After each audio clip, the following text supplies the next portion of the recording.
जय हिंद दोस्तों, मेरा नाम है अनिरुद्ध और मैं आप सभी का वेलकम करता हूं इंडिया डिकोडेड पर। दोस्तों फाइनली बहुत लंबे टाइम के बाद एक मच नीडेड डेवलपमेंट जो हमें देखने को मिल रही है। एक तरफ तो ईरान ने अब आईएमओ यानी कि इंटरनेशनल मैरीटाइम ऑर्गेनाइजेशन में जाकर के ऐलान कर दिया है दैट फाइनली जो स्ट्रेट ऑफ होर्मुज का रास्ता है वो ओपन है और वो लोग वहां पे शिप्स की सेफ्टी और सिक्योरिटी को लेकर कोऑपरेशन करने वाले हैं। क्या हुआ है, क्यों हुआ है, I will talk about that. लेकिन उसके साथ में इंडिया की तरफ से भी एक मेजर स्टेप यहां पे लिया गया है, बिकॉज इंडिया जिसने अभी तक ईरान के इस पर्टिकुलर स्टेप को लेके डिप्लोमेटिक साइलेंस मेंटेन करी हुई थी। वो अलग बात थी कि पीएम मोदी ने डायरेक्टली ईरान के प्रेसिडेंट के साथ बातचीत करी, डॉक्टर जयशंकर ने ईरान के फॉरेन मिनिस्टर के साथ बातचीत करी, लेकिन अभी दोस्तों पहली बार इंडिया के द्वारा अपनी डिप्लोमेटिक साइलेंस को ब्रेक करते हुए ओपनली आईएमओ के मंच पे जाकर के हमारे जो परमानेंट रिप्रेजेंटेटिव हैं श्री विक्रम दोराईस्वामी साहब, उनके द्वारा वहां पे बिना अपने वर्ड्स को मिन्स करते हुए उन्होंने कहा कि ईरान जो भी यहां पे कर रहा है, स्पेसिफिकली स्ट्रेट ऑफ होर्मुज में जिस तरीके से शिपिंग को डिसरप्ट किया गया है, ये चीजें भारत को बिल्कुल भी एक्सेप्टेबल नहीं है। आप लोग यहां पे देख सकते हैं, सबसे पहले तो इंडिया ने दोस्तों फाइनली ईरान को ओपनली बैश किया है एंड यहां पे अपनी डिप्लोमेटिक साइलेंस को एंड करते हुए कहा है कि attacks on shipping and Hormuz disruption are completely unacceptable. क्या क्या हुआ है, I will talk about this, क्यों कहा गया है एंड इसके पीछे इंडिया क्या सिग्नलिंग कर रहा है वो भी आपके साथ में चर्चा करूंगा। लेकिन दोस्तों इसका इंपैक्ट मान लीजिए या फिर कुछ और चीजों का इंपैक्ट मान लीजिए, वो क्यों हुआ है we will again talk about that. लेकिन ईरान के द्वारा फाइनली अब ऐलान किया गया है, ईरान के जो रिप्रेजेंटेटिव हैं आईएमओ में, उन्होंने कहा that we are ready to work with IMO और हम लोग बेसिकली स्ट्रेट ऑफ होर्मुज में मैरीटाइम सेफ्टी और जो वहां पे फंसे हुए नाविक हैं उनको प्रोटेक्ट करने के लिए स्टेप्स लेने के लिए अब तैयार हैं। आप यहां पे देखिए, Iran ready to cooperate on Gulf maritime safety, ये वाला जो डेवलपमेंट है जस्ट अब से कुछ ही घंटे पहले सामने आया है। इंडियन मीडिया भी इसे कवर कर रही है, ध्यान से देखिए। Iran ready to cooperate for Gulf maritime safety, ये स्टेटमेंट आईएमओ के रिप्रेजेंटेटिव के द्वारा दिया गया है जो ईरान में बैठे हुए उनके आईएमओ में रिप्रेजेंटेटिव हैं। ये क्यों हुआ है, again we will talk about that. क्या हुआ है उसके बारे में भी चर्चा करेंगे। लेकिन ईरान ने वंस अगेन अपने स्टेटमेंट में यह बोल दिया कि देखिए जो जो हमें लगेगा कि वहां पे एनिमी शिप्स हैं उनको तो क्रॉस करने नहीं देंगे और जो नहीं है उनको हम लोग आसानी से क्रॉस करने देंगे। इस चीज को लेकर अभी भी क्लैरिटी आना बाकी है, लेकिन अगर आप मोटे तौर पे देखें तो one thing is almost becoming very very clear now कि इंडिया और चाइना को लेके प्रॉब्लम नहीं होने वाली है। और ये अपने आप में बड़ी बात है, बिकॉज इंडिया का 50% का ऑयल स्ट्रेट ऑफ होर्मुज से आता था, चाइना का भी दोस्तों 50% ऑफ जो ऑयल है वो स्ट्रेट ऑफ होर्मुज से आता था। And one more thing which is again becoming clearer कि जापान जिसका मोटे तौर पे 70% से भी ज्यादा तेल स्ट्रेट ऑफ होर्मुज से आता था, उसको भी शायद प्रॉब्लम नहीं होने वाली है, बिकॉज कल शाम को यह खबर सामने आ चुकी थी कि जापान के जो जहाज हैं वो भी अब स्ट्रेट ऑफ होर्मुज के रास्ते से ट्रांजिट कर पाएंगे और उनको भी ईरान यहां पे अलाउ करेगा ही करेगा। रही बात साउथ कोरिया की, तो उन्होंने भी अपने नेगोशिएशन चैनल्स को, टॉकिंग चैनल्स को ओपन कर दिया है और आप देखिए उनकी कंसल्टेशन भी शुरू हो चुकी है। ये खबर भी दोस्तों कल सामने आई है and there is a high possibility कि साउथ कोरिया जाने वाले जो जहाज हैं उनको भी शायद आगे चलकर के रोका नहीं जाएगा। सभी चीजों के बारे में मैं आपके साथ चर्चा करूंगा। क्या इंडिया ने किया है, क्यों किया है, what is India signalling, Iran ने जो किया है वो क्यों किया है, उसको भी थोड़ा सा हम लोग समझेंगे। लेकिन एग्जैक्टली क्या किया है उसके बारे में चर्चा करी जाएगी और कौन सी कंट्रीज के जो जहाज हैं वो फिलहाल होर्मुज से निकल पा रहे हैं उसका भी विवरण मैं आपको देने वाला हूं। आइए शुरू करते हैं मेरे साथ। मेरा नाम है अनिरुद्ध। यदि आप लोग हमें फॉलो करना चाहते हैं तो दिए गए टेलीग्राम और व्हाट्सएप चैनल के माध्यम से ऐसा कर सकते हैं। इसके अलावा अगर आपको हमारा कंटेंट पसंद आता है तो दिए गए क्यूआर कोड के माध्यम से हमें कंट्रीब्यूट भी कर सकते हैं। All right, directly coming to the news, क्या देखने मिला है। सबसे पहले दोस्तों, इंडिया ने वंस एंड फॉर ऑल अपनी साइलेंस को यहाँ पे ब्रेक किया है, बिकॉज हमारे जो रिप्रेजेंटेटिव हैं मिस्टर विक्रम दोराईस्वामी साहब in the International Maritime Organization, उनके द्वारा एक बहुत ही रेयर और डायरेक्ट स्टेटमेंट दिया गया criticising Iran, bashing Iran for whatever conditions जो कि क्रिएट किए गए हैं। ये दोस्तों बाय द वे आपको बता दूं, विक्रम दोराईस्वामी वही वाले हमारे सीनियर डिप्लोमेट हैं जिनको कि रिसेंटली जो कि सुर्खियों में आए थे, जिनको कि चाइना में बेसिकली नेक्स्ट एम्बेसडर के तौर पे अपॉइंट किया गया है। एंड इन्होंने साफ साफ कहा कि ईरान जो भी कर रहा है, कमर्शियल शिपिंग को अगर आप टारगेट कर रहे हो वो अनएक्सेप्टेबल है। सिविलियन क्रू को अगर आप एंडेंजर कर रहे हो, यानी कि सी फेयर्स को एंडेंजर कर रहे हो, वो अनएक्सेप्टेबल है। और अगर आप फ्री नेविगेशन को डिसरप्ट कर रहे हो, वो भी इंडिया के लिए अनएक्सेप्टेबल है। आपको इनके द्वारा दिया गया स्टेटमेंट दिखा देता हूं।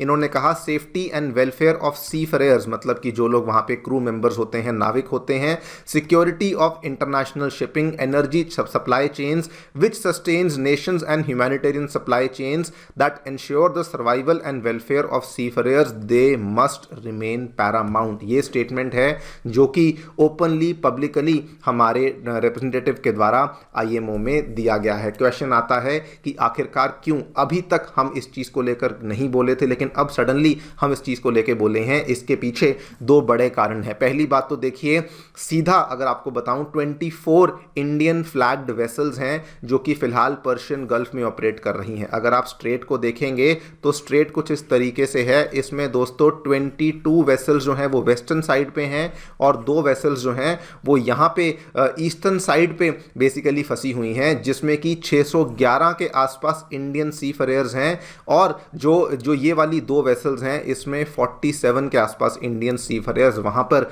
अटके हुए हैं। इन्होंने कहा कि इवन दो हम लोग उनकी सिक्योरिटी के लिए, सेफ्टी के लिए हर चीज को मॉनिटर कर रहे हैं, लेकिन कहीं ना कहीं उनकी सेफ्टी कॉम्प्रोमाइज्ड है, जिसकी वजह से ये वाला स्टेटमेंट अब इंडिया ने ईरान को लेकर दिया है। नंबर 2 पे होर्मुज में चल रही डिसरप्शन जो है, इवन दो इंडिया का डायरेक्टली कोई लेना देना नहीं है, लेकिन आप भी जानते हैं, इनफैक्ट आप कुछ दिनों में इसको विटनेस भी करेंगे कि होर्मुज में चल रही डिसरप्शन जो है वो इंडियन इकोनॉमी को डायरेक्टली बहुत बड़े स्तर पे अफेक्ट करने वाली है। आगे चल कर के अगले महीने में हर चीज के दामों में हमें बढ़त देखने को मिलेगी, फिर भले वो तेल का दाम हो, फिर भले वो खाने पीने के दाम हो, हर चीज के दाम में हमें यहाँ पे प्रॉब्लम्स देखने को मिलने वाली है।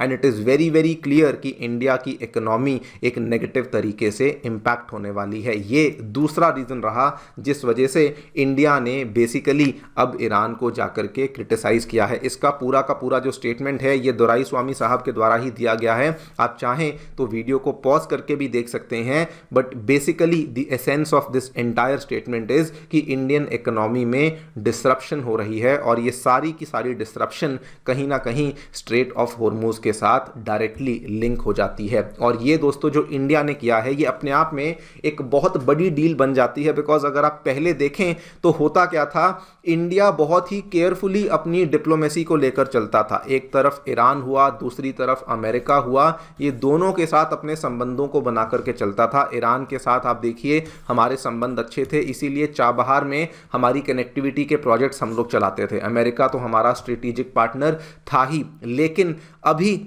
सडनली इंडिया ने एक ऐसा स्टेटमेंट दिया है जिसमें कि इंडिया ने एक तरीके से न्यूट्रल लैंग्वेज का इस्तेमाल नहीं किया, डायरेक्टली ईरान को क्रिटिसाइज किया है और ये कहा है कि आपका जो भी रीजनल कॉन्फ्लिक्ट है वो आपका मुद्दा है, लेकिन उसके बिहाफ पे, उसके बेसिस पे आप ग्लोबल ट्रेड को थ्रेटन नहीं कर सकते हैं। यानी कि इंडिया ने वंस अगेन सिग्नल किया है। मैं पहले भी इस चीज़ का जिक्र कर चुका हूँ, इंडिया हमेशा इंडिया फर्स्ट पॉलिसी को फॉलो करता है एंड यहां पर भी इंडिया ने अपनी oil flow stability, trade security को प्रायोरिटाइज करते हुए ये वाला स्टेटमेंट दिया है। और साथ में दोस्तों एक और रेड लाइन को क्लियर कर दिया है कि आपके इन टेंशंस की वजह से जो ग्लोबल ट्रेड लाइंस हैं, जो ग्लोबल शिपिंग लेन्स हैं, ये डिसरप्ट नहीं होनी चाहिए। नाउ इसके बाद हमें कुछ बहुत ही इंटरेस्टिंग देखने को मिला।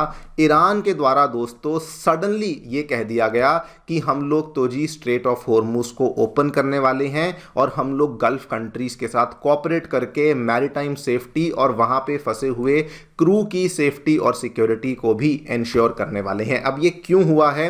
एक तो इसके पीछे इंडिया के द्वारा जो ये इतना बड़ा स्टेटमेंट दिया गया है, ये भी एक कारण हो सकता है।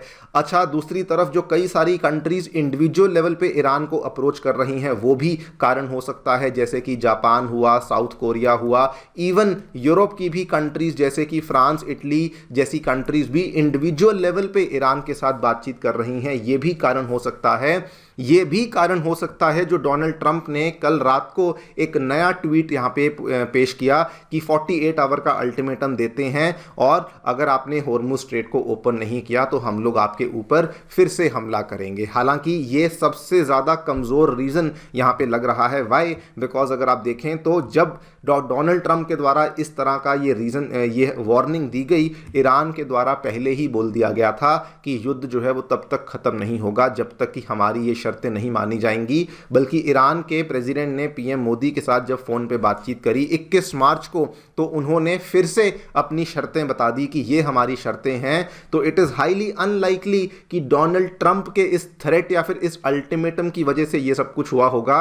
And it is highly likely कि जो इंडिविजुअल कंट्रीज के द्वारा किया जा रहा है उसकी वजह से शायद ये स्ट्रेट ऑफ हॉर्मुज को फाइनली अब ओपन किया जा रहा है। कारण क्या है वो फ्रैंकली राइट नाउ थोड़ा कम इंपॉर्टेंट है, लेकिन ज़्यादा इंपॉर्टेंट यहाँ पे ये बन जाता है कि ईरान ने आईएमओ में जाकर बोला we are ready to cooperate for maritime safety, we are ready to ensure secure navigation. और उन्होंने अगेन ये बोला कि जो भी नॉन एनिमीज की वेसल्स हैं हम लोग उनको सेल करने देंगे, उनको किसी प्रकार की रुकावट यहाँ पे देखने को नहीं मिलेगी। मैसेज बड़ा क्लियर है कि access to one of the world's most critical shipping routes, उसको अब ईरान ने लिंक कर दिया है आपकी जियोपॉलिटिकल पोजीशन के साथ। मतलब अगर आप हमारे दोस्त हो तो ठीक है, कोई दिक्कत नहीं, अगर आप हमारे साथ नहीं खड़े हो तो फिर उस केस में हम लोग आपके जहाज़ों को निकलने नहीं देंगे। आप देखिए इसका जो इम्पैक्ट है ये सबसे पहले तो इंडिया के ऊपर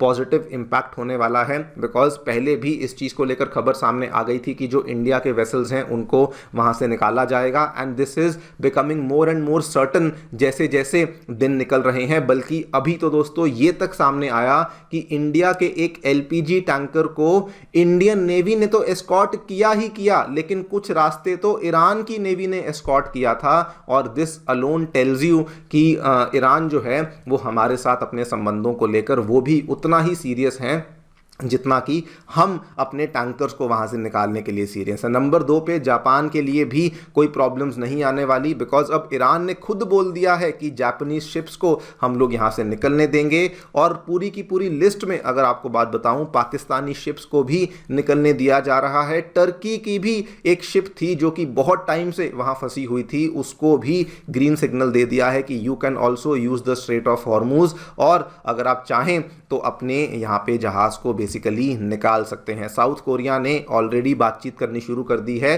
taking a hint from Japan कि अगर नेगोशिएशन चैनल्स को ओपन किया जाएगा तो पॉसिबली हमारे जहाज भी वहां से निकल जाएंगे। और साउथ कोरिया के लिए भी मोस्ट प्रोबेबली ऐसा लग रहा है कि जो शिप्स वहां फंसी हुई हैं वो बेसिकली निकल जाएंगी। और इस पूरी की पूरी चीज़ को एक बड़े लेंस के थ्रू देखिए दोस्तों कि अगर सभी कंट्रीज की मेजॉरिटी ऑफ द कंट्रीज जो कि हॉर्मुज के ऊपर डिपेंडेंट थी, अगर उनके जहाज वहां से निकलने लग जाते हैं, ये पूरे वर्ल्ड के लिए इंक्लूडिंग इंडिया एक बहुत ही बड़ा स्ट्रेस रिलीवर होने वाला है। बिकॉज अभी अगर आप देखें तो जो कच्चे तेल के दाम बढ़ रहे हैं, जो स्टॉक मार्केट्स क्रैश हो रही हैं, वो सभी की कंट्रीज की इकोनॉमीज के लिए बहुत ही बड़ी खतरे की घंटी बन चुके थे। लेकिन अगर ईरान के द्वारा ये किया गया है, this is going to be a great stress buster for these all economies, और ये आगे चल करके शायद प्रॉब्लम्स को थोड़ा कम ही करेगा। देखते हैं क्या होता है। आपकी जो भी राय है हमें डेफिनेटली बताएं कमेंट सेक्शन में।